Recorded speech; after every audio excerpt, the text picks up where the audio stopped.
Hey everyone, Sycra here, and welcome to another episode of the Psychological Problems Podcast. Today I'm joined... Flavia. Insert preposition. Of your choosing. Hi. And Bobby Bag. Yeah.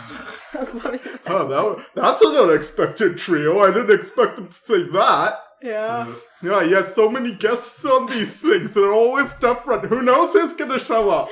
Da, da, da. All right. So, to begin with, Flavia and I were arguing about how to proceed because we have different ideas on teaching. Yeah. So, what's your view? Crush them with your bulldozer, and whatever sprouts in the wake shall survive and thrive. Yeah, Flavia believes in a more tough approach to learning. Yeah. You have to push people to their limits. If they can take it. Yeah, you have to, talk to the person evolution. on the edge of the cliff, and then you just give them a shove, and then they will swim. They will swim. What? In the air? As they're falling down to their death? What? There's water underneath. Do they survive the impact? You didn't mention that, They see? have to. It's so difficult for the audience. Oh, are they... So, I was visiting my relatives. And, when we were above them, it got hard. What? Well, because, I told you, right, that we're in a plane and the oxygen, the pressure changed and it was hard to breathe. Yeah. What? When we were above them, why would you be above your relatives? There are a few things that could happen. Either you're in a room above them, second floor. Why would you Or assume as you would that? call it in Romania, what? Third floor? First. First? The first is the second floor. Yeah. Okay, -1. So why would your brain jump to the assumption of you're in a room above them? Because it could be anything. Instead of logical, educated guesses, which would be first, you're visiting your relatives, therefore, when we were above them, you flew there, probably. Either that, or you were at the dinner table, and you got into a fight, and then you jumped over the table, and then you're above them, and it was hard to hit them in the face. Because they're your relatives. What do you have to say about this, Bob? This is illogical. You could have said, I was flying to visit... I was flying in a plane. What? I was flying in a plane! Come on! It could be a helicopter. I was flying in a plane. This is what happens when you overfeed your audience and they don't have to they just take up a passive spectating role for your message. It's like, oh yeah, I'm just listening to this being said, and therefore I will tune you out sooner or later because I'm not invested, I'm not involved. I can spectate, and then if I remember anything from what was said, then I'm thinking about it, but then I'll just, okay. How is introducing the subject or the context, how is that making them not involved? I'm just telling them this is... You are giving them all the information, therefore why should they be involved? So the important thing is to give them no information. No, the important thing is to give them the essential information or a drop of information from which they can do the deducing work to handle the rest. So I should start by saying, hey, Sycra! Yeah! Here. Wait. Yeah, that works. But... Yeah! I fooled myself! If you want to get... Then, it would be a good idea to... Exactly! Why? Why is that helpful? Nobody knows what you're talking about. When somebody listens to an elliptical sentence, a sentence which is missing... When somebody knows what elliptical sentence means. I am just explaining it. A sentence which is missing an important part. Either the verb or the subject or whatever have you.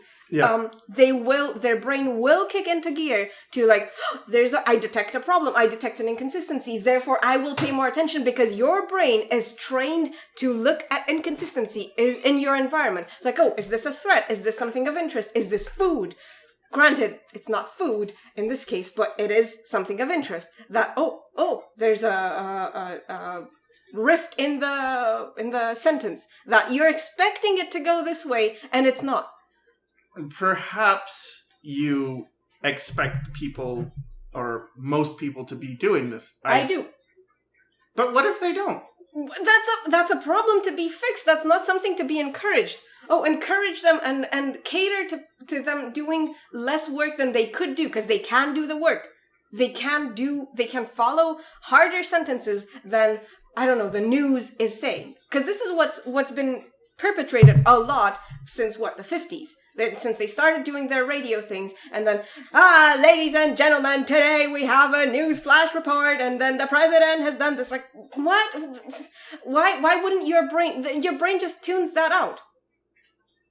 Because you're trying to convey a message, and it's helpful to convey it to as wide an audience as possible. Yes, but by doing that, and by looking, because you're still looking at the fringe, like you're trying to convey, your audience is an entire bell curve, right? And there are outliers. As we were arguing before, we were arguing about outliers within the bell curve of who is most represented in your audience. And then you have outliers, sure, and you may have outliers that are, they already got it and they don't need all this exposition. However, you also have the outliers who can't get it, or who don't get it, or who need so much work to get it that it invalidates their point as well. It's like, why would you cater to that? I'm catering to the bell curve. The problem is largely that you believe the middle and everything on the left side of the bell curve are That's not true.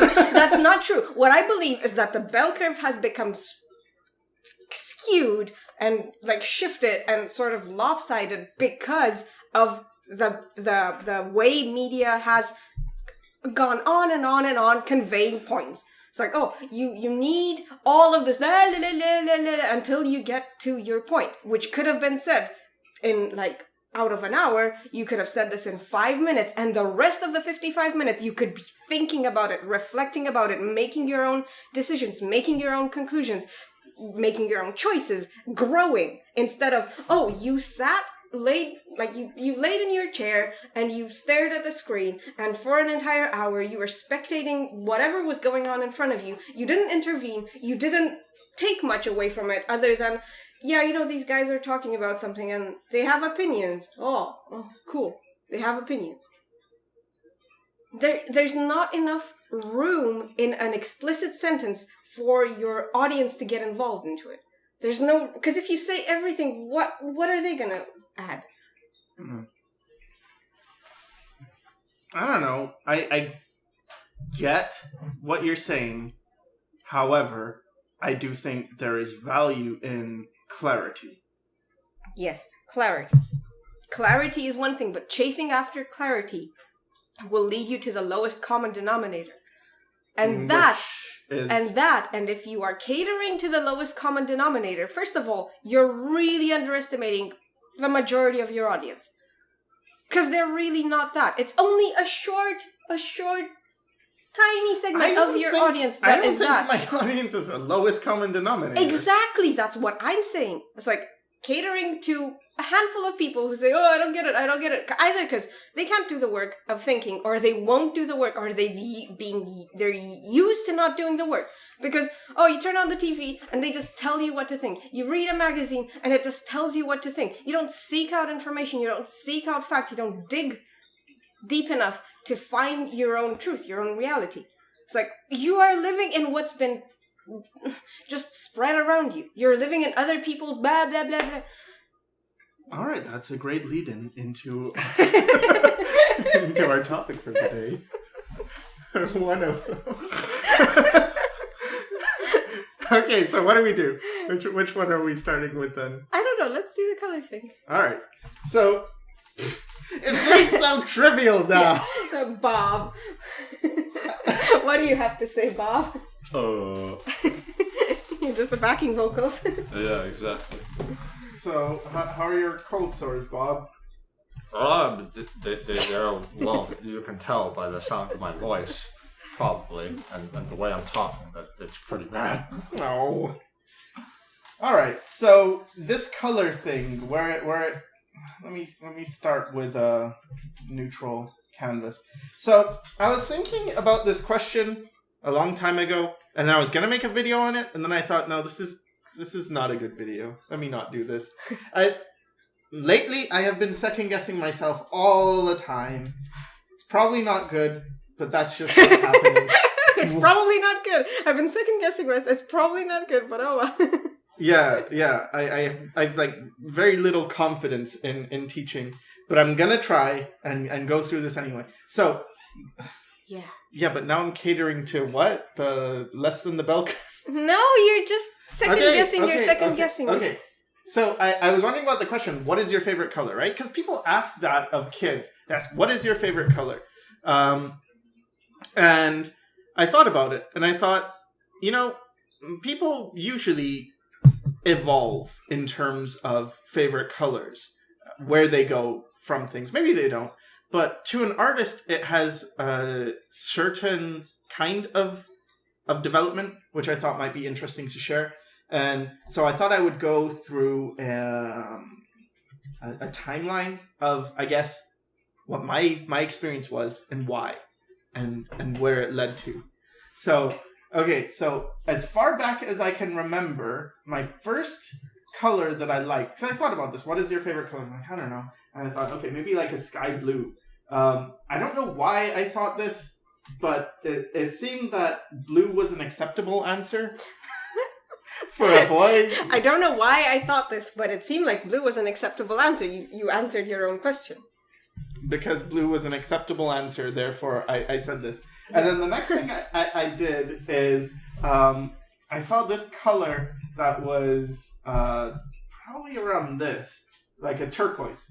And I liked how and this is when I'm like 2, so don't judge too harshly. No. But I thought of the color, I guess it was more like this, the color turquoise, and it was this idea that, oh, that's a big word. That sounds bigger. That sounds better than blue. And I didn't know enough colors, but I heard sky blue, and it's like, yeah, sky blue. That sounds fine. Yeah, my favorite color is sky blue.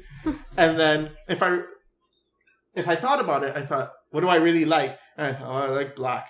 But no, sky blue. Okay, and then turquoise. And then there's this nagging thing about black.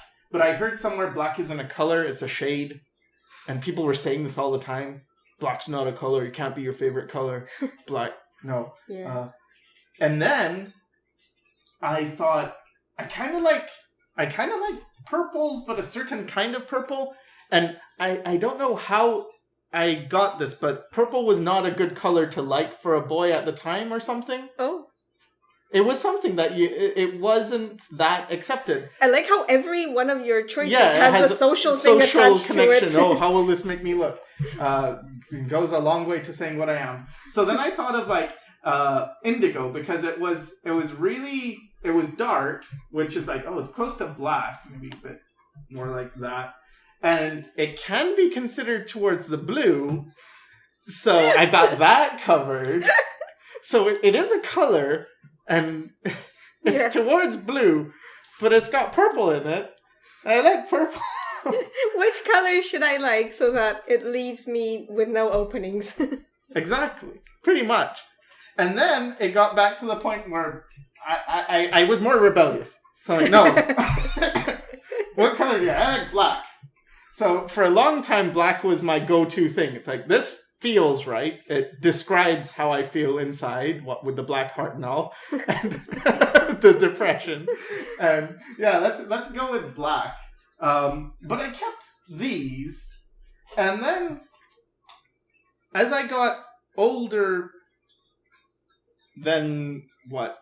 I guess this lasted for a long time. This probably the indigo and the black lasted for 15 years or so.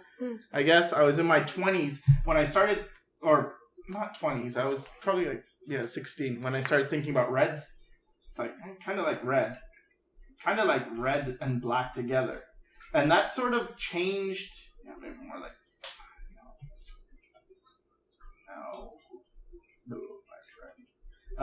more like that, I guess. I like these two colors together. And then I started thinking, so I like color combination. So I like red if it's with black. And then I like indigo by itself. And I don't hate teal and I don't hate sky blue. But I did have colors I did hate.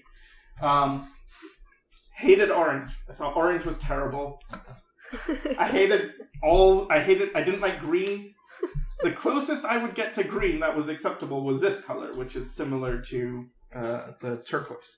If it had enough blue in it, okay. And I hated brown. Thought that's awful. That's just a poo color. And I associated these with poo colors. Depending on what you've eaten. Yeah, depending on what you've eaten. Although, my cousin ate a lot of blueberries when he was a baby, and he had blue poo because of that. Like, we saw it in the diaper. It was very blue. So blue can be a poo color. What I used to like. People, some kids were racist when I was young, and they said, "Oh yeah, you're the color of poo. You're brown. You're the color of poo." And I would say, "You're the color of bird poo." Anyway, comebacks. Moving on. Yeah. So black and red that served me well. Black, red, indigo that served me well until like I'm very ashamed about this, by the way. So people who are like, why were you so close-minded? I was, but I'm not. It's not a thing I'm proud of. Then I started thinking about combinations and realizing, like, yeah, I like certain things. I mean, I don't mind orange. Like, if you have this orange, I didn't hate it if it was beside, like, a dark gray. I thought, no, that's okay. And I started really liking white. I thought, white's nice.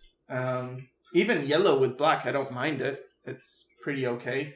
And this is like none of what I'm saying is these are what good colors are. I'm just saying this is what I liked. Yeah. And then I started seeing a pattern, and it didn't occur to me until I started looking at the color wheel. See here, this color wheel thing, and the poo colors. Like, okay, basically, if you look at red. Let's say this red. With enough beats. Yeah. That's in the middle. And I'm just going to change the hue. I'm not going to change the saturation, the value. I'm not going to change the brightness. If I went this way, it's like, yeah, I still like that. I still like that. I'm okay. This is fine. There's no problems. I don't really like super saturated blues unless, like, I like ultramarines. I like darks. Oh, I'm gonna go this way. This is all okay. Wait a minute now. So, by this point, I don't like it anymore. So, let's put this here. And then it's like, yeah, don't like it. Don't like it. Don't like it. No, what have I done? Don't like it. I don't like it. So, that was very interesting to me to realize I have a bias towards pretty much one half of the color wheel.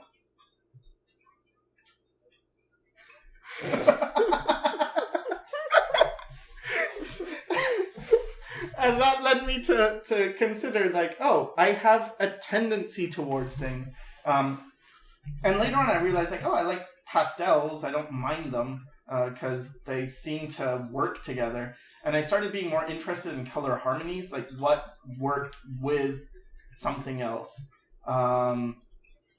And darkness. I like darkness. I like desaturated colors. I found I prefer, like, I don't mind tons of colors if they're in this very... I don't like this one.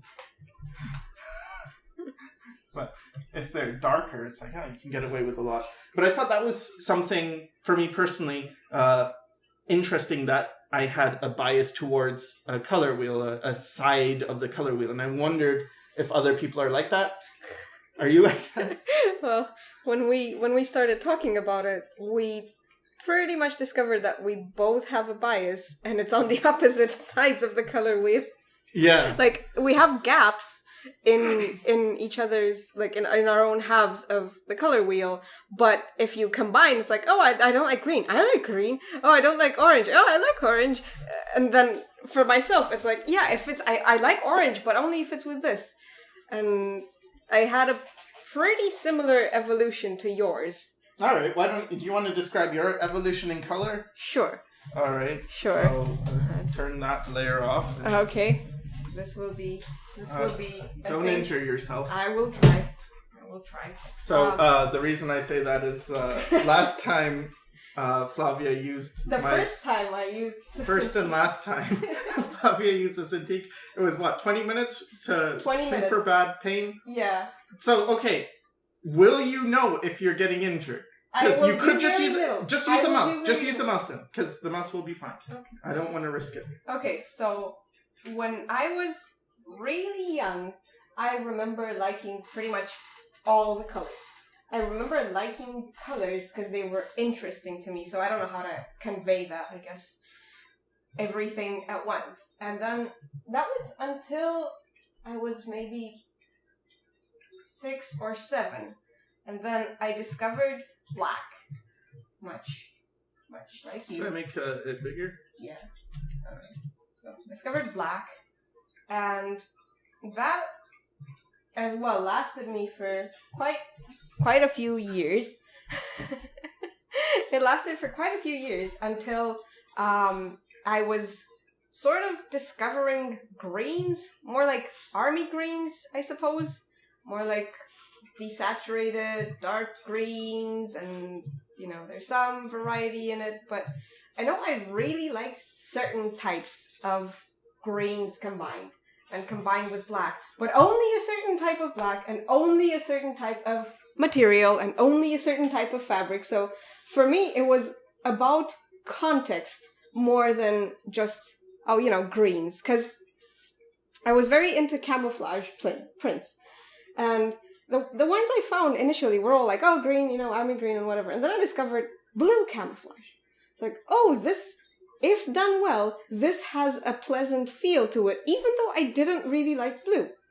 I've never really been a fan of blue. So ever since you blew your nose. So, I didn't like blue, and I knew that, especially this saturated blue screen of death blue. Oh God.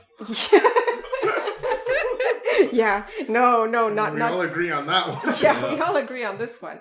And there's gonna be so many. I like that color. I didn't really like brown either.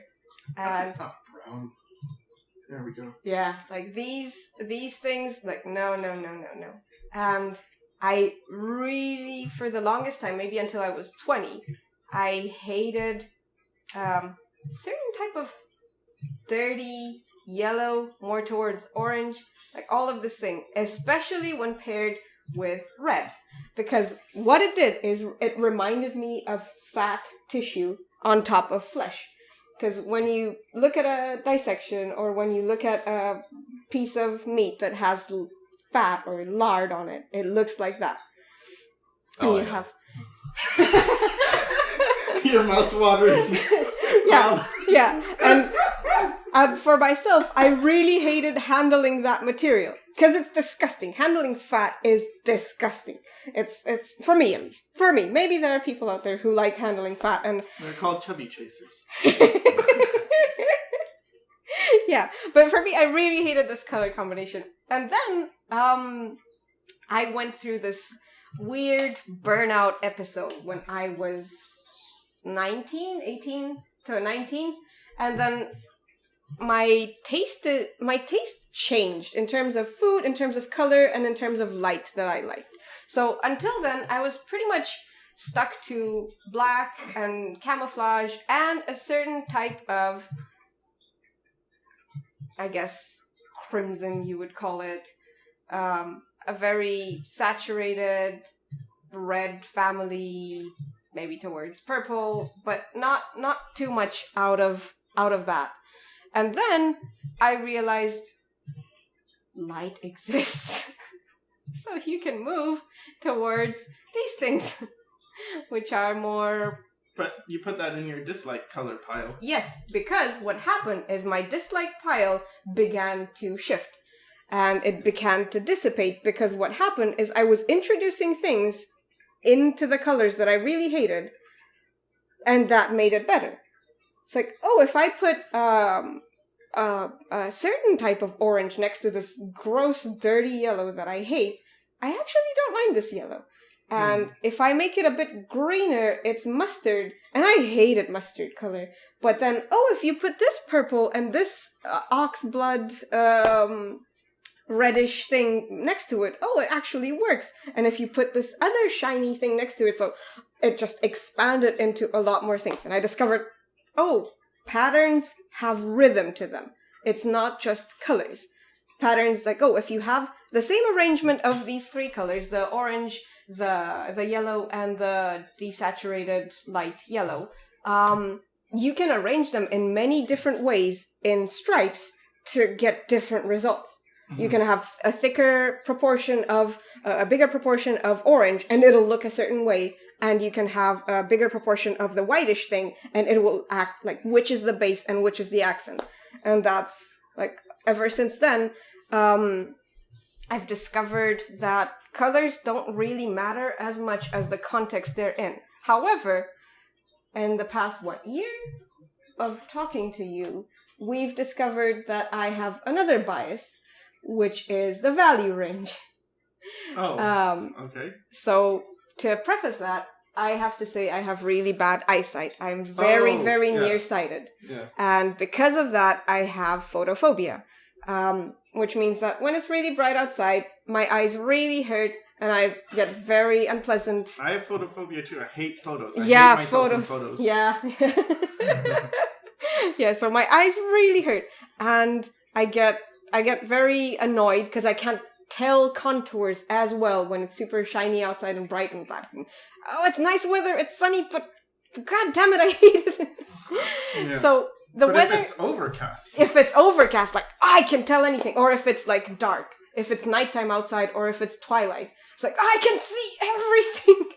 Yeah. Everything! I can't see anything. It's like, oh, we're driving around, and it's like, oh, did you see that tree? Wow, that's cool. It's like, what tree? Where? Where are we going? And if it's sunny outside, you'll be like, oh, did you see that tree? What tree? I see nothing. I'm in pain. So, what I like is pretty much any color scheme, any whatever, so long as it's close enough together. You can have the accents, and I'll like it, even if it's a disgusting yellow, or even if it's a brownish, pooish, whatever, but put it next to enough of its own... No, that's not good. But close enough to its own... people, I guess. My colors are very xenophobic. Yeah. They need to be with their own. And Indians and Mexicans are okay. Yeah. And then you need to have like a nice accent, maybe. A twinkle. And then probably I'll like it. Maybe it's too saturated. Yeah, everything's like, oh, too saturated. It's too much. It's too... Yeah. Yeah, but the thing about... It's about combinations of colors. I agree with that. Yeah, that's kind of one of the things I wanted to bring up. Bob? Oh boy. You have the board. Well, not much to show though, and I've only recently started to venture into color with my works. So where'd you begin? Where'd I begin? Some of the earliest memories I have. I'm not sure if I'm going to be very good at picking up the colors, as you guys are. But let's see. I knew that I liked black for what it represented. I just liked the idea that it's dark, it's menacing. It represents, I don't know, just darkness or something like that. I also liked, what you guys found disgusting, but more, let's see, more yellowish, or I wouldn't say yellow, but like I liked, I don't know, gold. I don't think that's a gold color, but I don't really know how to pick it. I liked silver, and I'm not sure how to get that color either. But let's just say that's something. It's supposed to represent silver. I don't know. I liked gold. I liked silver. I liked things that represented prestige or quality, I suppose. In high school, I'm pretty sure I liked the idea of something that's silvery blue or something, but I don't think that's silvery blue. But just colors like whether it's just stuff that represents quality. More recently, within the past few years, I've really started liking orange, I suppose, because it's or colors that represent sunset or twilight times. Let me see if I can get the right type of color for this. I don't know, something like that. Just when there's sunset, when there's twilight, it's like it's the only time of day that I can tolerate going out. Because like with Flavia, I don't like it when everything's super bright. It's very overwhelming for me, and especially when the light hits the pavement and it bounces back. I can't stand it. I hate going out during this time. And I suppose recently I've been using a lot of fleshy colors, but I'm not sure if that's because I actually like fleshy colors or if it's because those are the colors that I know how to use right now, and they harmonize fairly well with like other colors, like the reds and so on and so forth. Yeah, those are the colors that I pick. Okay, that's interesting because most of your colors are, if you tried to paint them, you'd have to use multiple colors. Yeah. Like to get gold. It Yeah, because he's got texture as well. Yeah.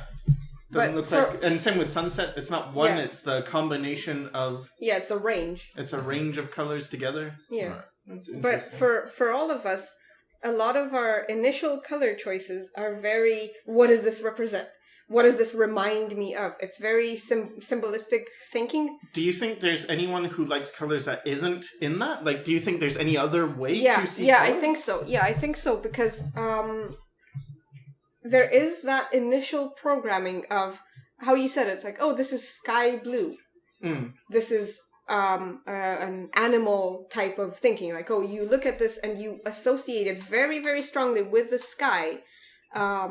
Because that's what you as a human are supposed to be seeing. Like, oh, you're going outside and the sky is this color, therefore it's daytime, therefore you have to proceed to your activities and everything else. And then you darken it, it's like, oh, it's orange, therefore shutting down and going to sleep. That's sunset colors. But for us, it seems to be very immediate.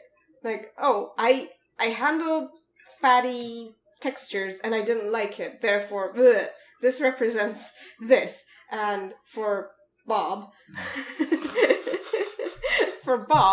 like, oh god damn it, I hate it when the light bounces on the pavement and whatever. Oh, I only like going out in sunset, therefore this represents this. Like, it's a more personal association. Yeah. And with your things, it's always a conflicting thing. It's like, oh, what am I supposed to be liking, or what's acceptable, and what am I drawn to? What am I drawn to? What am I drawn to? What am I drawn to? Yeah. I suppose, but then at the end, when I have like half of the color wheel, yeah, but that's our adult choices.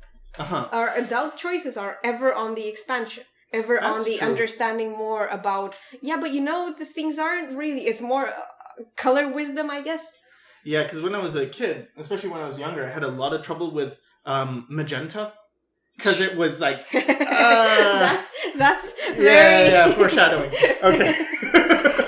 You're very Babylon 5 right now.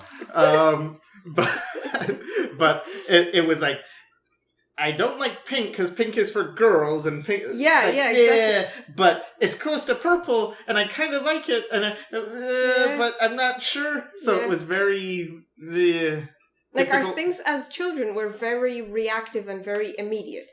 Yeah. However, now it's more like, yeah, but there's this, and there's not just one side to yellow, and you have this, and pastels, even though they're not the pastels of the color I like, they work well together, and it's very, you have a compromise, and you're faceting it more into what its purpose is. Yeah. And you're thinking less about, I like this because, and more about, how is this used? How am I gonna portray something? Is this the right color for this? Yeah. So the whole point of this really was initially, one, I'm curious if other people, feel free, obviously, to write what your color choices are and what you like. But it's to go from a simple question, like, what is your favorite color? And to think about it a bit more and evaluate where does this come from? And really, I'd like to be doing this with all the subjects we bring up. Analyze, what does this really mean? Yeah. So on to, I guess, our next topic. Yeah. What is What is our next topic? Could it be? Oh, are we gonna do that? Yeah, we're gonna do it. We're gonna do it. Okay. So, basically, I was thinking about. Actually, I want to go to the other part first. Go to the other part first. So I wanted to talk about this thing. You're teasing them. Is it gonna be? No. No, my friend. So there's this thing that I've been thinking about a lot, and I don't really know how to resolve it, but I don't know how many people are like this, but I certainly am. When I would watch art interviews or people talking who were successful, and they talked about, well, I'm really passionate, and I do art because that's what I love, that's my whole life. And they'd also say, if you don't have this, you shouldn't get into art. If you're not passionate, don't do this, just do something else. And I kept thinking, this feels unfair because I didn't really have the passion, but at the same time, everything else seemed worse by comparison. Art seemed seems close enough to what I want. It allows me to be creative, and I want to be creative. I don't want to just do, a 9 to 5. But there's also this understanding that I'm kind of lazy. I don't really put that much work in. I'm not super passionate. I don't really want to do a lot of things that seem to be necessary to become an artist. And I don't think, or at least I haven't really heard this talked about too much. And maybe it is, because if you possess these traits, you will not be successful as an artist. I pretty much realized that early on when I would listen to art interviews, because they all kept saying the same thing. If you're not passionate, you have no business being in art. And I was just thinking, I'll prove them wrong. maybe I can do it. Yeah. Did you have this at all, Bob? Or because you, unlike me, you did draw a lot more than I did when you were younger. Yeah, I drew it more out of habit, and I think that's sort of my foundation when it comes to this kind of stuff. I'm not particularly passionate about a lot of things. I have short bursts of passion, but I burn out, and the burnout lasts very long. So for me, if somebody were to say, "Oh, am I an artist?" I don't think I'd be the really successful one. I don't think I'd be the super passionate one. I guess I would say if I were to consider myself an artist, I'd at least consider myself an honest one, because I draw what I draw. And that's really all I can do, really. But when it comes to passion, I don't know. It's a bit more hard to say. I think for me, it's just different. It's just habits more than anything else. And it's also that I didn't have a choice. I wasn't really good at anything else besides art. All right. And Flavia, what was your art? Why did you want to be an artist, or think you could be an artist? Or honestly, I didn't think I could be an artist until 3 years ago, 3.5 maybe. Before, I had spent my time thinking, no, I couldn't possibly be an artist. No. And I was But where does that come from? The no, the such an obvious no. I couldn't really grasp how you could do this for a living without dying of hunger and of like you have such a scarcity of resources that you will just live for a few short years and then you'll get sick and die of consumption or whatever. We are Russian, we know these things. but I was also much more interested in a ton of other things. Like I liked literature, I liked math, I liked physics, I liked programming, I liked reading about a ton of things. I liked reading about religion, I liked reading about philosophy, I liked reading about law, I liked just getting more information. And drawing was something that I did when I was stressed. And as a kid, I would draw ducks in combat boots, or mainly ducks in combat boots, or stuff like that. I had a thing for ducks in combat boots, but I didn't know they were combat boots until later on. Or I think I was drawing them with gas masks. Really badly done gas masks. Anyway, so when I got into school, I had a pretty terrible art teacher. We had to do art, and we had this guy who was showing up to class drunk and angry, and he really hated his job. He really hated being a teacher. He hated the kids. And what he would do is he would shove us all in his small workshop where he would work on cutting mosaic pieces for a big mural that the school had commissioned him for. And whenever somebody was asking a question or having some unclear things or having some issues or talking amongst each other, because he would just leave us be, so like tell us to draw 10 characters on this sheet, E high and E tall and E wide and whatever, with this theme. And whenever he would hear noise or something that bothered him, or whenever one of us interfered with his things, he would just grab his big stick with which he was cutting the murals and he would hit us over the back. And it was super heavy and it was super hard. And most of our times and our connection to art class was rushing so we could get the spots furthest away where his stick couldn't reach. Oh, shit. And that lasted for years until, I think when I was in 8th grade, he got either fired or quit because he probably had cirrhosis or something from all of that drinking. But he was finally gone. And I realized I was so relieved. I can actually draw in school again. So I was drawing in class just to entertain myself or to not make a commotion because I was bored in class a lot. And I was drawing to keep myself occupied and not run my mouth and get kicked out of class again and again and again. And then once I went to high school, no more art classes. It's like, that was great. No more art classes. No more teachers to tell me, oh, you should do this and 10 characters on this page and you should draw this pot and you should draw this pan and you should whatever. And I found that I was drawing a lot more in class. Pretty much in all throughout my classes, I was drawing, sketching, and just doing my own thing or reading and stuff and just filling up whatever was unoccupied of my brain with drawing.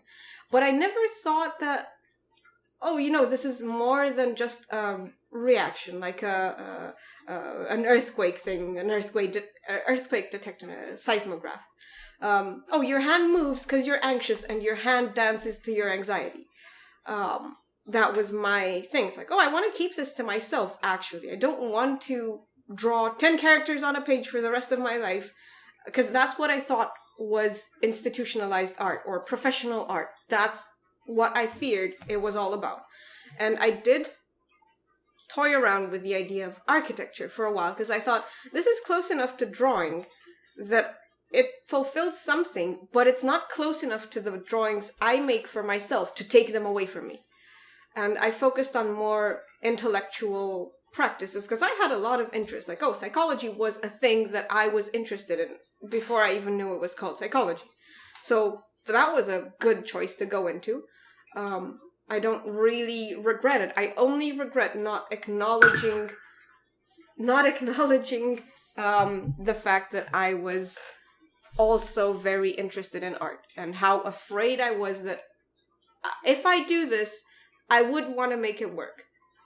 And if it doesn't work, if I'm this scared of making it work because I really would like to do it for a living. I really would want to occupy my time with this. And for the longest time, I thought, no, this can only be a pastime. And my insecurity was, no, I'm not good enough. But I never considered you can get good enough. Mm-hmm. I thought, no, what is all there is. Yeah. Training didn't really reach me in other than you have to do still lives, or you have to do this, you have to do that, and you have to do what they tell you, because that was all I saw, and I was very, very misinformed and uninformed until I met you. Well, no, not until I met you, until I saw your videos, because then I met you. But yeah, that's my story. Yeah, so it's difficult because even with students, you sometimes have this concern that they're not really aware what it takes to be an artist. And for myself, I didn't have that much passion going for me. It felt like this was all I could do though. Like, as far as having a job in life, I suppose it's got to be art.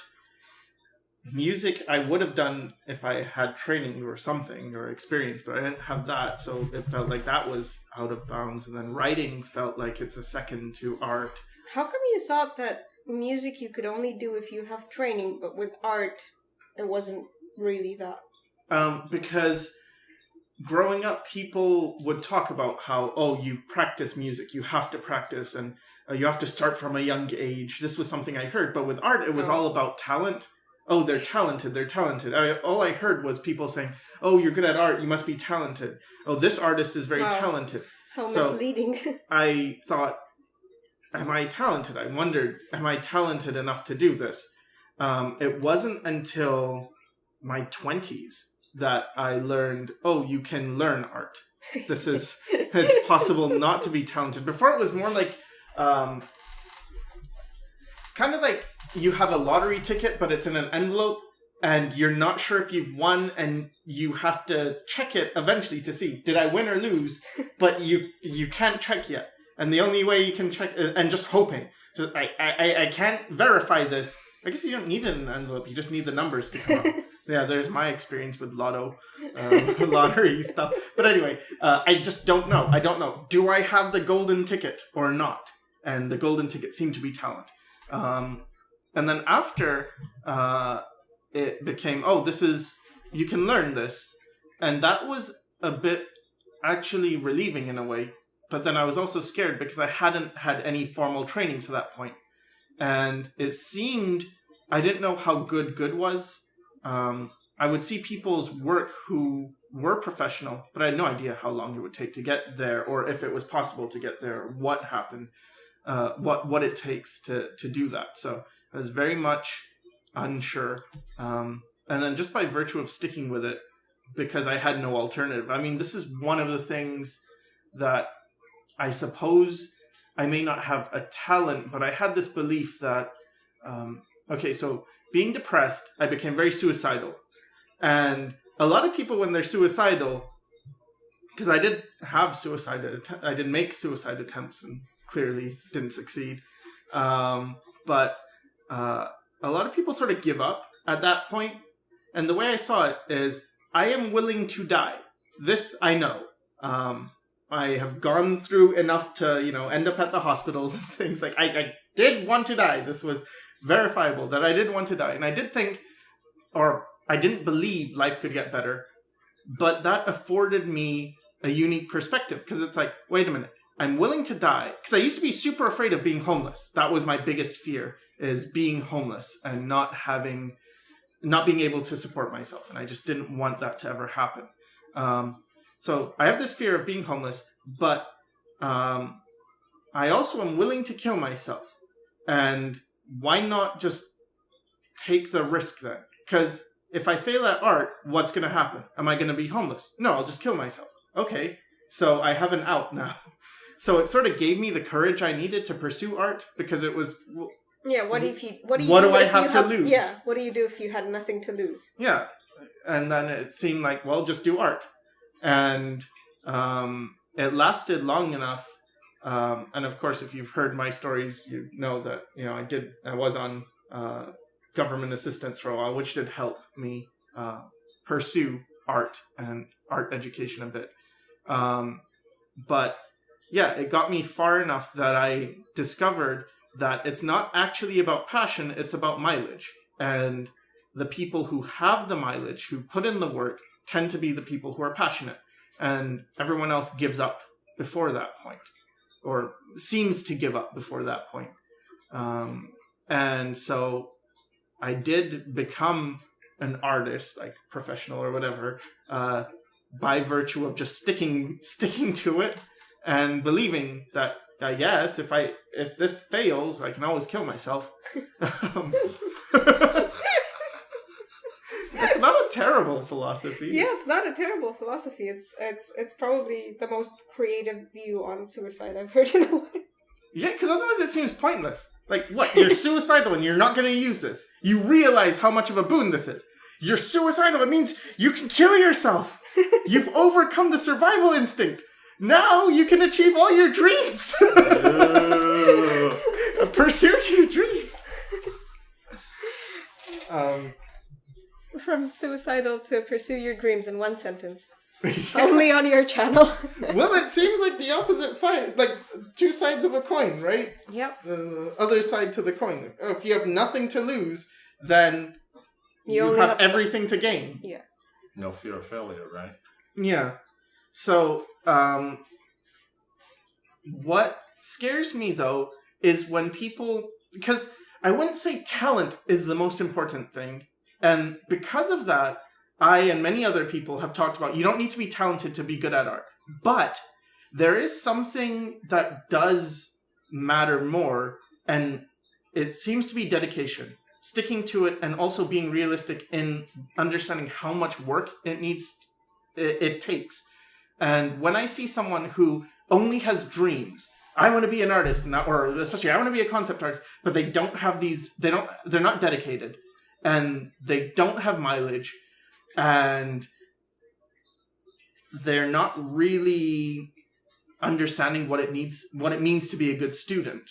Then I worry. Then it's like, oh, even if you were talented, I would worry that maybe you're not cut out for this. And of course, I'm not gonna, like, in my view, I wouldn't discourage anyone because I think at any point you can turn your life around. You can decide, like, screw it, I'm gonna change. I'm going to become more than what I was. So I hold out hope in that. But it is kind of like, oh, okay, there are some things that make it a bit scary in terms of understanding, well, is this possible for me? And with that, I thought maybe we could talk a bit about Robert Henri. So Flavia's been reading The Art Spirit. It's a book by Robert Henri. Or Henry, as Walt Disney calls him. Henry. Maybe that's how you say it. Maybe that's how he says it. Maybe. Yeah, but that's kind of like the same as what did you say? Turquoise?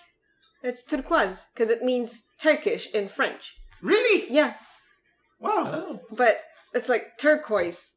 I guess everybody here says it like this, but it's not I really like it when you keep the meaning and the root of the word in how you pronounce it or how you say it or how you... Because there's always... It's kind of like watching dubbed anime. It's like, you watch it in English, you lose a lot of the Japanese way that they convey their message. The words might be the same, the jokes may be translated, but you don't keep their initial intention. Yeah. And even with, like, just words that are taken from French or taken from Latin or taken from Greek, and then you say Naruto, or it's like, that doesn't have the same ring or feel to it as Naruto. Yeah. Yeah. I really wonder what they'll do with Boruto. No, they're probably going to translate it as Bolt, right? I hope so. Because at least then it's something. Because that was their initial intent. Better than Naruto. Naruto. Yeah. So Robert. Oh yeah. So I don't know. We should say who he is. Yeah, say who this guy is. So Robert Henri is this old man. He's dead now. Dead now? Like he died in 1929 and was born in 1865. Yeah. His book was published by Perseus Books Group. That is all. So that is all you need to know. He was an artist and art teacher. And a lot of his views I personally agree with because they're based on common sense in terms of what, not just art education, but what education should be or what it's meant for and how it should be used ideally.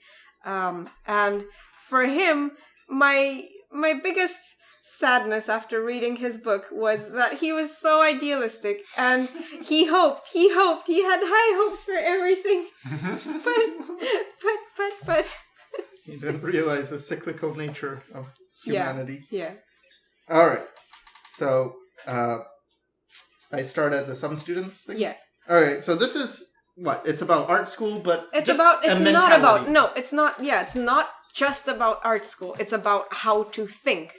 Or why common sense is good when thinking and why knowing yourself is good. And is it better if I speak normally or with accents or silly voices or... I don't know. Some students possess the school they work. No, I'll speak normally. Yeah.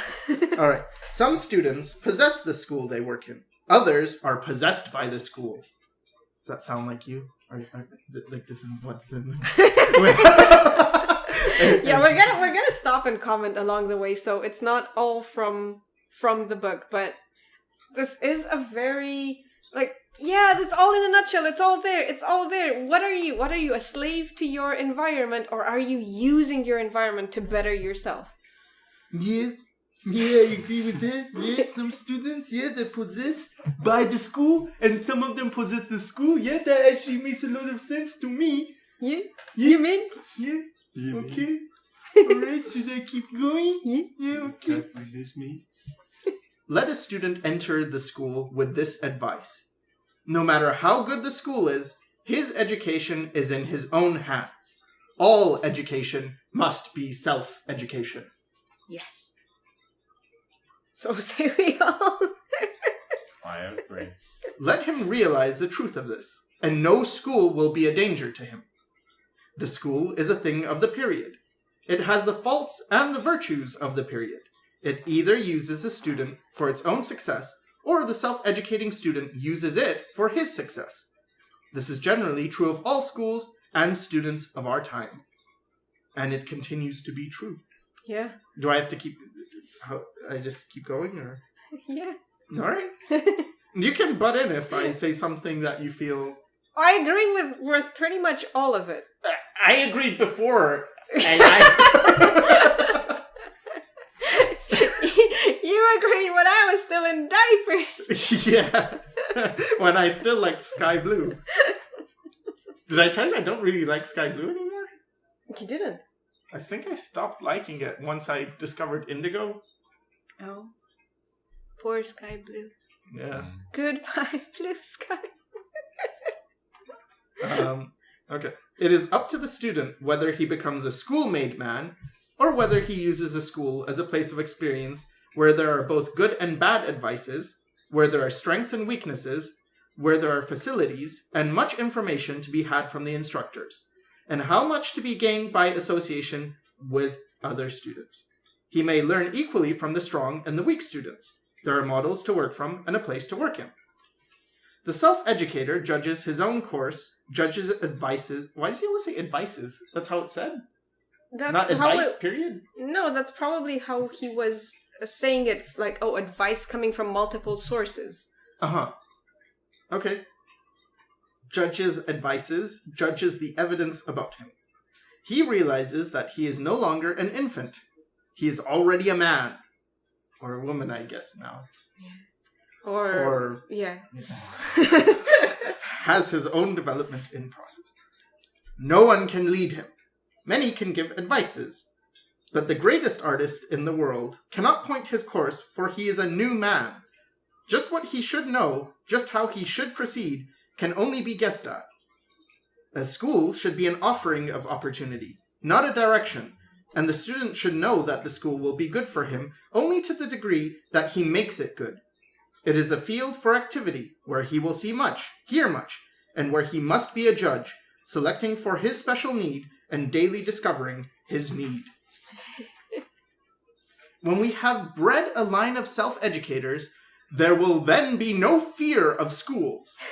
This is what I wanted to do. Yeah. I wanted to make it so it's like, yeah. This ties into a lot of what we were talking about for the past couple of streams, not streams, all podcasts. Yeah, yeah. It's pretty like much with especially with that response video about like art center and everything. It's like a lot of people nowadays seem to be, or students, they seem to be going into a school with the idea that the school is a parental quorum that will teach you about life, will guide you into the industry, or like tell you how the ropes work, or like it's a lot of submitting your own agency and handing it over to the school to like make what you will of me, just make me into something. But the successful students all followed this what's in this book kind of pretty much. Like I think about them, and they were all doing stuff on their own. They were listening to what the teacher said, but then they were working after school on their own thing, figuring stuff out. So you can't be excellent if you are just a rehash of a textbook. Yeah, or if you're too reliant on the teacher in a way, when it's like, tell me what to do, tell me what to do, tell me what to do. I'll just do it if you tell me what to do. Just tell me what to do. Yeah. It should be more, I really want to know this, and you happen to know. Can you help me? Yeah. Can you make this easier for me? So continuing. Those who have done distinguished work in the past and have opened new roadways of vision and invented techniques specific to such visions have done it in spite of environment. They have learned what the schools had to offer, how much, how little, and strengths and weaknesses have alike been material to their progress. Different men, and when it says men, I guess it's just different people, must learn different things. Oh no, we've made Robert Henri into politically correct. Yeah. No! Each man must put himself as far as possible in the way of knowing what is known, and he must make his choices. Everything back of him is his heritage, to use or to leave. The school is a place of strengths and weaknesses. There are things insisted upon, and there are things omitted.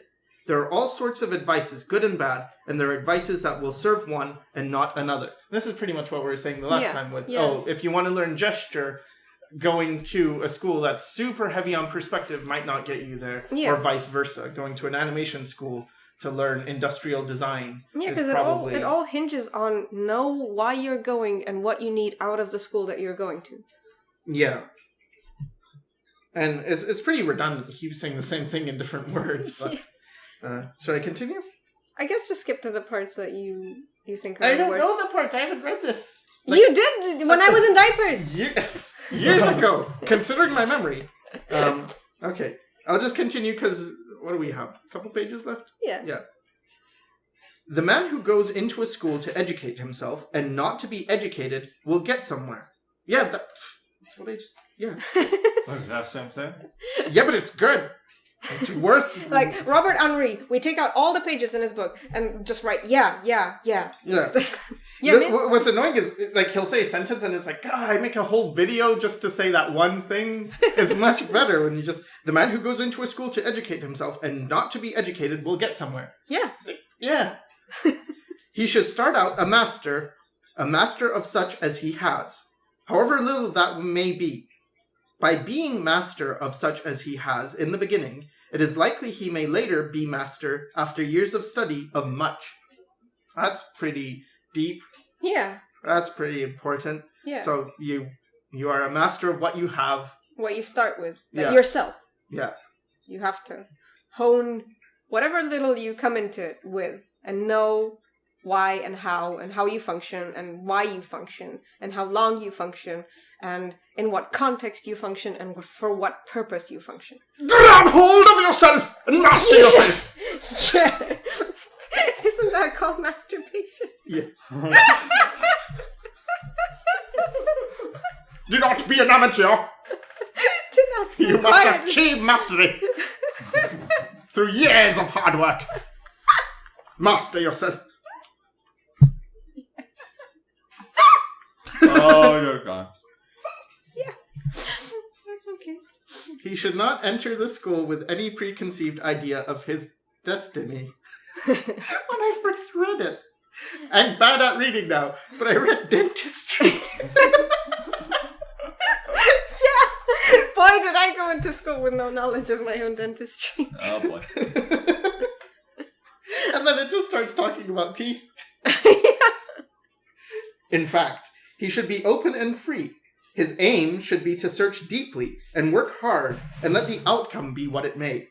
The best art the world has ever had is but the impress left by men who have thought less of making great art than of living full and completely with all their faculties and the enjoyment of full play. That's what I was just talking about. Yeah. From these, the result is inevitable.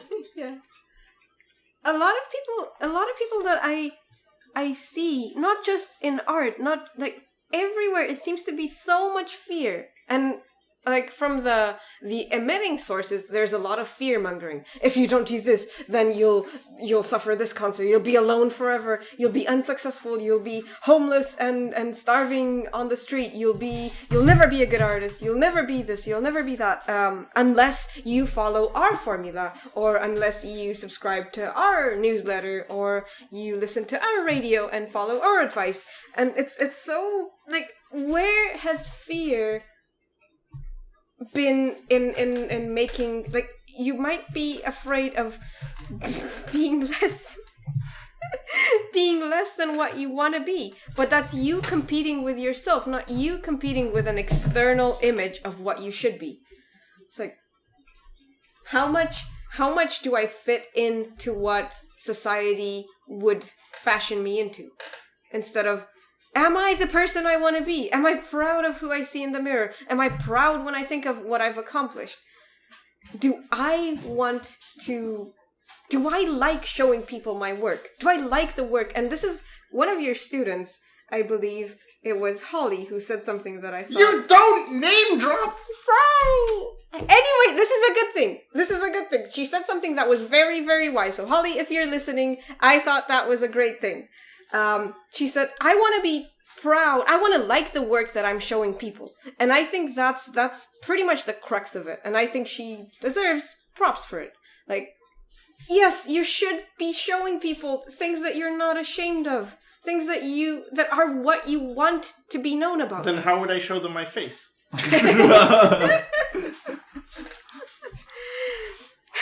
I would pose the same question. Well, yeah, me too, but that's not what you work on. So like, think about even the people who are like into makeup and stuff. It's like they put makeup on because part of them, they want to show a certain thing to the world. They want the world to know a thing about them. If they do it out of fear, because like, oh, if they see my real face, they might not like me, or, you know, I'm not good enough, or my eyes are not cat-like enough. It's like, that's not good. But if it's like, no, this is what I have in my head, and this is what I will project, either by art, or by music, or by talking, or by looking a certain way, that's fine. Okay. I shall continue? Yeah. The technique of a little individuality will be a little technique. Ooh. Yeah. However scrupulously elaborated it may be. However long studied, it still will be a little technique, the measure of the man. The greatness of art depends absolutely on the greatness of the artist's individuality, and on the same source depends the power to acquire a technique sufficient for the expression, or for expression. The man who is forever acquiring technique with the idea that sometime he may have something to express will never have the technique of the thing he wishes to express. Ooh, that spoke to me. I was trying to acquire technique. Yeah. Maybe when I'm good, I'll be able to express things. What I want to have in my mind, I can put it on the paper. Yeah. Intellect should be used as a tool. The technique learned without a purpose is a formula which, when used, knocks the life out of any ideas to which it is applied. Yes. Yes. That's what? I just imagine us living in Robert Henri's time and going to his classes, and then he talks and talks, and we're all going like, yes, yes. Just could we not just clap? Why do we need to achieve orgasm? why do we need to climax? It'd be very ugly. And I feel bad for whoever has to use the bench afterwards. Yeah. Well, no, I think we'd all be sitting in the same spot all the time because nobody would want to sit there. In the corner puddle. Ew. Oh, that's where we belong. Alright. The great artist has cast a glow of romance over the cafe and Bohemia. It is not that he has spent much time there. He was always too busy with his work for that. It is because when he did go for relaxation, he put his wit, his humor, his vitality, and all himself into it. He made things hum, turned the sordid into romance, then disappeared back to his work, leaving a memory in Bohemia. Age need not destroy beauty. There are people who grow more beautiful as they grow older. If age means to them an expansion and development of character, this new mental and spiritual state will have its effect on the physical. A face, which in the early days was only pretty or even dull, will be transformed. The eyes will attain mysterious depths. There will be a gesture in the whole face of greater sensibility, and all will appear coordinate. About the portrait Whistler painted of his mother, I've always had a great feeling of beauty.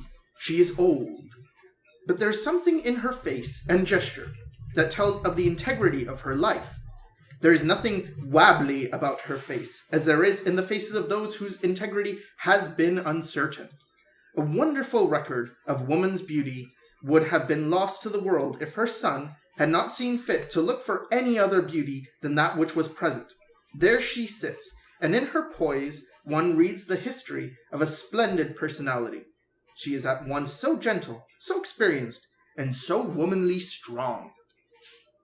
She may have had other beauty in her youth, but it could not have surpassed this, which charms and fills us with reverence. It is more the gesture of a feature than the feature itself which interests and pleases us. The feature is the outside. Its gesture manifests the inner life. Beauty is an intangible thing, cannot be fixed on the surface, and the wear and tear of old age on the body cannot defeat it. Nor will a pretty face make, for pretty faces are often dull and empty, and beauty is never dull, and it fills all spaces.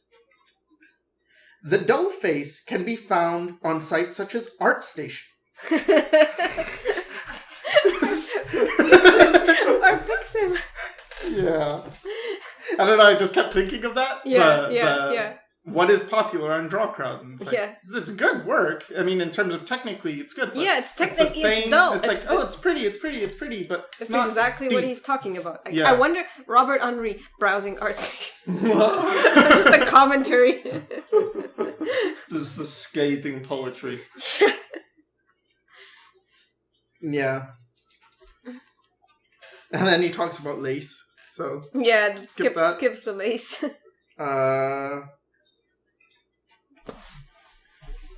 How far should I go? This. All right. Develop your visual memory. Draw everything you have drawn from the model from memory as well. Realize that a drawing is not a copy. It is a construction in very different material. A drawing is an invention. All right. Well, anyway, if you want to hear more of that, you should read The Art Spirit by Robert Henri. Robert Henri was a nice man. And he's dead now. Optimistic man. Yeah, very optimistic man. Like when we have this man with self-made educators, and then we will not be afraid of schools. We went in the opposite direction. Yeah. Yeah, more dependent, more reliant on schools. Yeah, sadly. Yeah. And for an environment where information is free, it seems like there are certain hubs where there is this also fear is free. Not just information is dispersed, but also fear. No, if you don't do this, then you'll have to do this. Oh no, you have to do or die. And a lot of fear mongering. Yeah. Yeah. I guess that's how you keep people in check or keep them subscribed to your channel. Yeah, because otherwise you can't really fight the information. It's like people will start making their own choices. People will start deciding that they want to go off the beaten path if you don't make them afraid. Yeah, I was so... Like, when the internet started becoming very relevant and had tons of information, I was so hopeful. I was thinking like, yes, this is it. Finally, we can ease the grip of the schools that won't share. You cannot share this technique. And unless you have this many $100,000, you can't gain this information. I thought it would be an awakening and everyone would pool their knowledge and things would grow. You were just like Robert Henry. But it did kind of happen. But what didn't happen is that there was no judicious determination of what is worthy. People kind of just grouped themselves to whatever was like, oh, this person worked on this film, therefore what they're saying matters and I should take them into account. And they're saying this and therefore I will. It was too much of that. And sadly now, the place I think is the best place to learn from art is away from the internet. Yeah. It's like, just turn it off. Just stop watching this video. Go away. Draw. Figure yourself out. There's no benefit you're gonna get from just information if you've been trained to be afraid of yourself. Yeah, because the amount that's there will also overload you. And you spend so much time hearing about other people's paths and the ways they went ahead in. Yeah. There's this tendency to want to mimic that. Yeah. Oh, let me follow in those footsteps because clearly that person's gone somewhere. And I know that I will be safe if I follow that's a very just looking for the parental authority. Because when you're scared and scared and scared, you're always knocked back into the child position of look up to the adults around you and what have they done and what should you be doing? Oh no, they say it's not good to touch the stove because it burns, therefore, oh, you better not reach for it, better stay away from it. And this is one of the ideas that I had, and we were going to talk about how very often I see people making the world into bite-sized pieces, small enough to fit in their brain, but not paying enough attention to making their brain stretched out to fit the reality around them, or to fit even their own desires and their own wishes. You will rather make things digestible. And this is why I have a problem. This is why I have a problem with easy storytelling, like making things palatable, making things accessible. It's like not everything should be accessible. There should be this minimal amount of work that the person needs to put in to achieve that information. It needs to be worth it. It needs to have a cost that you are willing to pay because you know it's worth it. It's like kind of like a down payment. Yeah. It's like, of course you're going to invest in it because it's worth investing. And out of all the things that are worth investing, oh, you can be anything if you follow your dreams. It's like, what? Anything? That's such a broad statement. That's enabling such confusion. It's like, what do you want to be? There's no weight given to who are you? Who do you want to be? What do you want to do with your life? And so much, oh, you can be anything, you can do anything. It's just enabling just nothing, dispersing your into into like chasing after 100 targets at once. And I think the ignorance in a way can be valuable if, for instance, if you're confronted with something that's insurmountable, but you don't know it's insurmountable, you'll try. Yeah. But if there's enough information telling you, no, you can't go here, you can't do this, you can't do that, you're likely going to take that, what you may perceive as wisdom, to heart and not try. But there's this thing of, also with the do or die situations, if you do overcome them, you realize that it can be overcome. Yeah. But if you're just built on fear and you never learn to accomplish or overcome anything, you don't understand or you're not aware of what you're capable of doing. And that's something I see too, because it's something I heard about people that wouldn't win the lottery or anything like that, but they would become successful. And even when their businesses failed or whatever they were doing failed, they could manage to pick themselves up and become successful again. Yeah. And people who weren't successful would talk more about their, I didn't have this growing up. I didn't have good schools, or I didn't have education, or I didn't have money, or I couldn't do this. And it's that they never tried, or else they tried, but they never overcame enough obstacles and succeeded. Because once you've succeeded once, it's kind of like even with the art block thing. I have periods where I feel like I can't draw and things seem pretty bleak, but I know that I've been through this before. I know that this is a temporary condition, and her cats are fighting. Her cats are fighting. I'm trying to focus on what I'm saying, and they're just in the background, like, pouncing at each other and stuff, and making a ruckus. What was my point? People, the successful people, even when they fail, they poke themselves back up. Yeah, you learn that this is fine, you know. I suppose a better term to be used other than fear, because I think fear can be good as a motivator, sure. But cowering is bad. Shrinking is bad.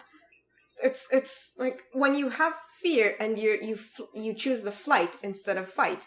That's when you stunt yourself. Or you're just risk averse. Well, yeah. Because sometimes flight is necessary. You need to get away from the internet. Sure, the internet. But you don't. That's the thing, because the internet doesn't make you afraid of it. It makes you crave it. It's an addiction. It's a self-reinforcing cycle.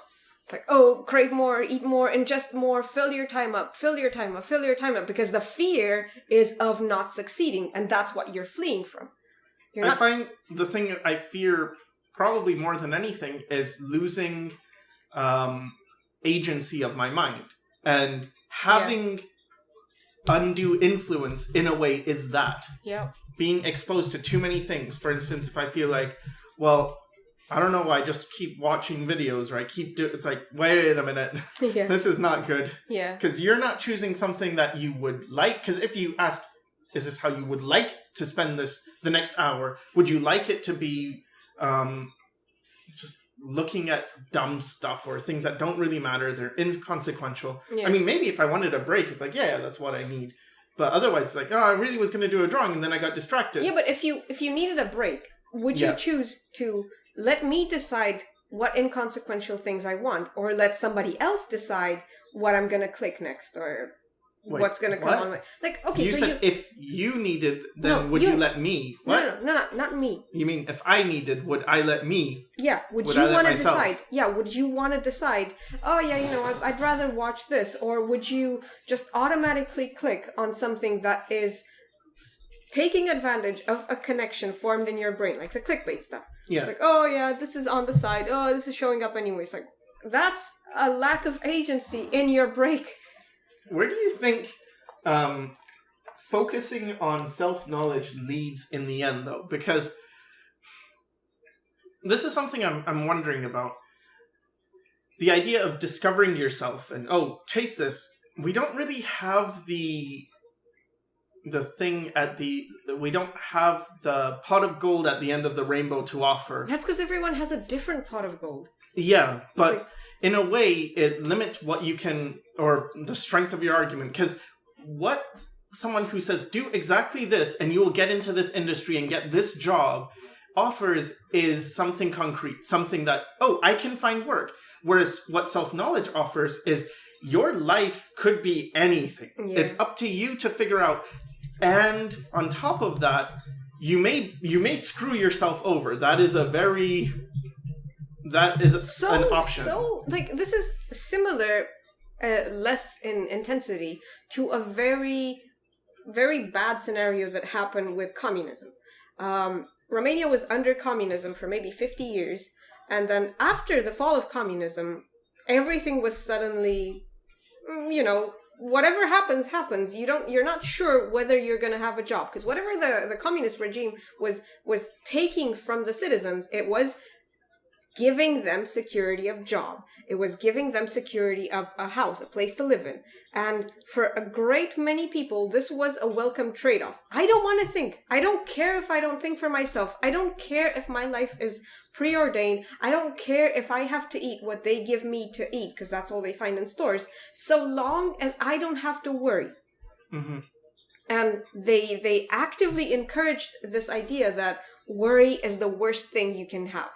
Worry about your future. Worry about... It's like, this just creates an army of people who will be averse to change, even for the better.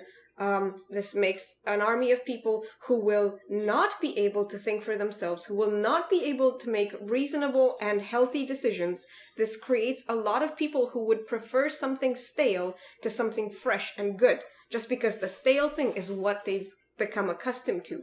And on the flip side, you have people who, it's like, I don't care if I don't know, or I care if I don't know if I'm going to work for the same company in 2 months, so long as my life at the end of it will have been fulfilling and enriching, and I will have made what I want to make of myself.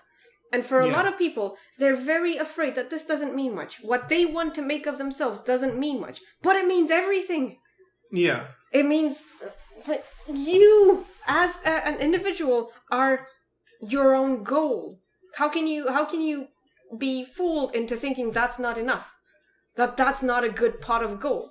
That is the pot of gold. That is the Holy Grail. That is the eternal youth. That is the everything. If you make something, if you create you, because you are never you when you start up. You become you. You make yourself into you. So leaving that behind is what I think matters. Yeah, and choosing the life you want over life, period. Because I think, in a way, life is it's overhyped, just life. Yeah. Like, you are alive, you are breathing, that is good. It's like, is it? Is that it? That's just because, like, are there no higher aspirations than I am able to live? Yeah. Instead of, I don't know, to me, that kind of life has always been scarier than death. Yep. Just being a zombie. Yeah, just not having control of your life. Or, this is it. It's like, you don't have infinite time to screw around with everything and being every state. And I'm going to be just following the crowd for 100 years, and then I'll try doing my own thing for another 100 years, and I'll decide which one I prefer. It really is, at some point, you have to decide who you are and what you want to be, and then work to make that happen. And if you're not working to make that happen, you're kind of working in the opposite to ensure that it does not happen. Yeah. And finally, I want to rant about food. Yes. Yes. Okay, so this is something that I have been bothered by in North America for, what? I don't know, 15, 20 years? I kept asking people this, and people weren't seeing it, but I would ask them, like, do you think the tomatoes are getting worse? Like, do you taste this? Like, the tomatoes are getting worse, right? Do you taste this? And people, well, it's about the same to me. It's like, no, they're getting worse. They're like, oh, the potatoes aren't, this isn't what it used to be. And then when I went to Romania, oh boy, it was so much better. So coming from North America and going to Romania. But even then, I started to taste, like, I was only there for 2 years. You were only there for 2 years. But things were getting worse. Yeah, because I was giving you the countryside tomatoes, and you were also having the store-bought tomatoes, which were getting worse and were following that curve. Yeah, but yeah, when I had countryside food, just food that's not grown with fertilizer or preservatives or anything, pesticides, it's just grown. And that's it. It grows, because plants grow. That's what they do. They grow. Yeah. Out of the ground. Yeah. Whoa. They don't need to be humongous or pretty, but They taste really good. Oh! Okay, go ahead. Okay, so this is from a person not having gone to North America at all until the past, year? Yeah. So, we went to a supermarket, and Sycra found a spray that you use to spray on your food to remove the wax from the food. Yeah, it removes wax and chemicals. It removes wax and chemicals. Yeah, there's a spray. There's a vegetable cleaner. Because I'm like, what? Why vegetable cleaner? Why not just water? And it's like, it removes more wax. I'm like, wait, what? Yeah. I knew, like, we knew in Romania, we knew as an urban legend kind of thing that, you know what the Americans do? They put wax on their food. Yeah. Yeah. It's like, that's funny. Yeah. And then, so being here has been that just things are getting worse and just astonished that people aren't noticing it. I went to this British chocolate store and I got a chocolate bar and it was as it should be. Because it was imported. It was imported from England. And then I got the exact same bar that was Canadian. Made in Canada. And awful. Just awful. We ate popcorn and it tastes like cardboard. It tastes like cardboard. Like cardboard. we just this is cardboard, this right? is corn. This is native to this country. Yeah. I don't understand it. How did you make it taste like cardboard? How? Yeah. I was genuinely surprised. I was eating it. It's like, I don't think this is supposed to taste this way. And they only... it's not just... Because, North America is bad, but it's getting worse and worse. Everywhere, yeah. Everywhere. Yeah. This is not food. And they keep giving us things, and it's like, this is lettuce, right? This is not lettuce. This is not lettuce. What is...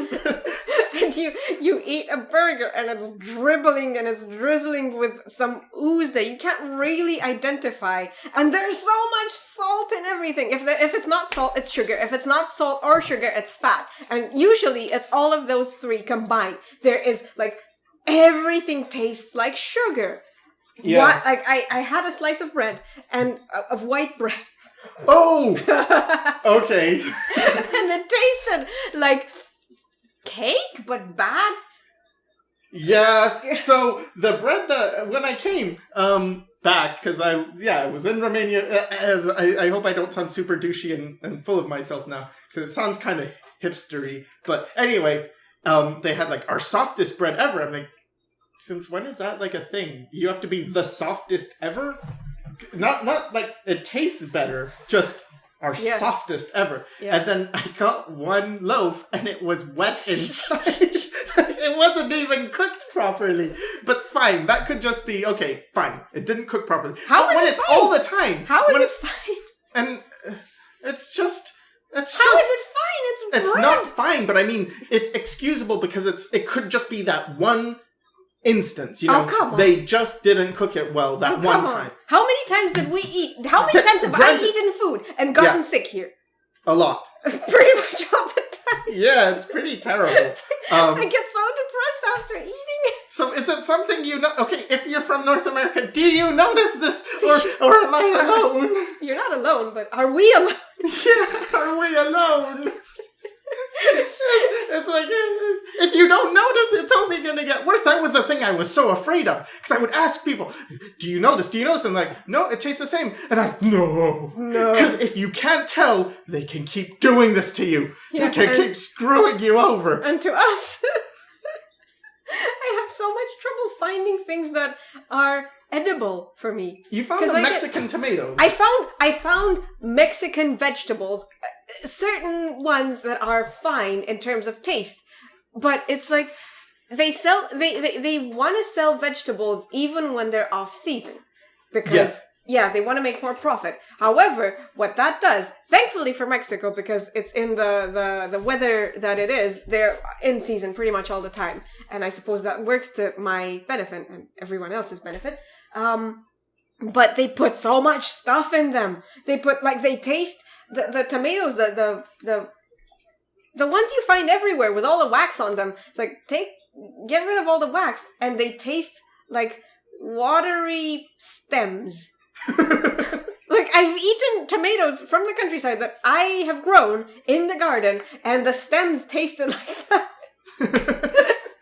You're eating the wrong part of it. This is not what are you supposed But, to okay, so Mexico has a climate, but then how were the Dutch tomatoes so good? The ones from the Netherlands. The Belgium tomatoes, I have no idea. I have no idea what they did to them, but they must have taken more care to at least, like, flavor is a thing. Flavor is a thing. Flavor is something and that you when should we cut the red peppers and the coloring came out? Oh my god, we cut vegetables and you cut them on the cutting board and it's just dribbled and, bleh, and just colored water. It's like red peppers, tomatoes, even like cucumbers, carrots, everything. Well, when I went to Romania, remember what happened? Okay, so the first day I went to Romania, yeah, the second day. Second day, Flavia bought bread and sour cream. Yeah, I snuck out to the nearby bakery. I mean, for me, that doesn't sound great. It's like bread and sour cream. That's not going to be good. Like bread and something, like you should have like cheese or this and that, whatever. At least make something of it. Just bread and sour cream. And I was just almost in tears, like, oh, it's so good. It's so good. You ate 2 breads. Oh, it was so good. It was just, I do remember when I went. And then we went to Sultan Süleyman, which was a Turkish restaurant, and it was, oh my god, it was so good. You were so angry eating it. It's like, why is this so good? This is a tomato. I don't even like tomatoes, but it's really great. I think it was the first time when I went over there and had some. It was just, I don't know. I was surprised. It's just like, I've never had cooked tomatoes that weren't not bitter and gross. And then I ate the cooked tomatoes and it's like, oh my god. So this is what food tastes like. And I was that way with the bread as well. It's just like, oh shit, this is bread. And for me, it was like, coming here, it was like, why doesn't everything taste like it's supposed to taste? I feel really sad for you guys because I grew up with this really bad food. I grew up with it too, but I saw it getting worse. At least you grew up some in England. In England, yeah, that probably helped. You knew the chocolate. Yeah. I don't like chocolate, but it's just like for vegetables and for like eggs. Eggs taste like bad grain. They're not supposed to taste like that. How do you? And they're just like so disgusting to eat. It's like no wonder. Oh, eat your vegetables, and no kids want to eat their vegetables if they taste like this. How are they gonna eat it? And nothing's safe anymore. We had Häagen-Dazs, and Häagen-Dazs used to be fine. It's like, that's a good brand. It's international. It's pretty consistent across the board. And now it tastes like, wait, what? What was that? This is supposed to be ice cream. It's not frozen cream. Just nothing. Just awful. Anyway, all right. So that's the end of that rant, I guess. Yeah. Let us know if you suffer with us. What are your favorite colors? Do you realize North America's food is going to the toilet? All right. So, thanks to my special guests. Very special. Very unusual. Duh. Super special. Haven't seen you for a long time, Bob. Thanks to Bob and Flavia. And thanks to all of you for watching. Bye-bye.